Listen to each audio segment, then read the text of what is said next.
नमस्कार जय जगन्नाथ मो सुधाता आपण मानक स्वागत जनावि सुस्वप्ना हांडीशाला को।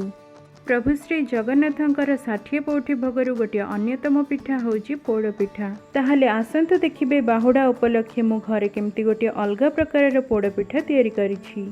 बिरी चाउल पोड़ पिठा तैयारी करबा पई प्रथमे मु एठारे गोटे कप बिरी आ चाउल को 3 ରୁ 4 घंटा पई बतरे के रखि देइथिली। वर्तमान सेगुडा को ग्राइंड करी गोटे मिक्सिंग बाउल रे देइ दियंतु।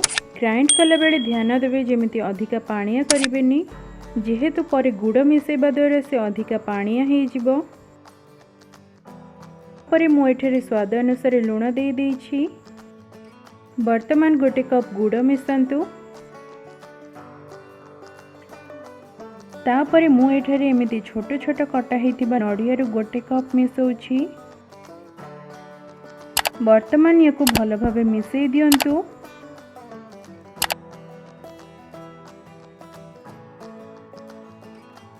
जेहेतु मो घरे टिके समस्ते नड़िया खाइबा को भल पाती से मु एमिति नड़िया चंचार गोटे कप व्यवहार करुछि।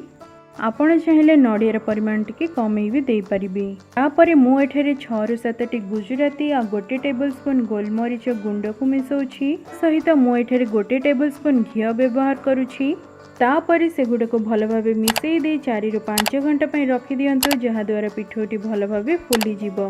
वर्तमान चलंतु देखिबा पूरा केमिति प्रस्तुत करिबा। पूरा प्रस्तुत करिबा पई आपण हमर मोहा पिठा वीडियोटी देखि परिबे। तो वीडियोटी लंबा हे जिवो सेथि पई मु अलगारे देखौनी। तापरे मु एठारे आधा कप तेल को गोटे कुकर रे गरम करि नेछि। तमान प्रस्तुत करि रखिथिबा पिठोरु प्रथमे एमिति दियंतु, तापरे पूरा आ फिर से पिठो को दे दियंतु। पिठो उपरे सजेबा पई मु एठारे नड़िया एवं काजू व्यवहार करुछि। आपण जदि मते प्रथम थर पई देखुचंदी किंबा ए पर्यंत सब्सक्राइब करि नाहंती ताहले तळे थिबा सब्सक्राइब बटन उपरे प्रेस करि नियंतु, जहा द्वारा मो वीडियो अपलोड करिबा मात्रे आपण नोटिफिकेशन पाई परिबे।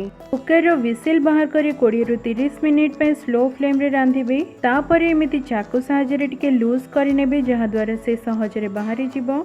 बस एते कि एठी हमर पूरा दिया पोड़ पिठा प्रस्तुत हे सारिछि। आशा करुछि वीडियोटी आपनको भल लागिथिबो, ताहले निहाती लाइक करि नेबे आ संग साथी मानक सहित वीडियोटी शेयर करबा जमारू भूलिबेनी।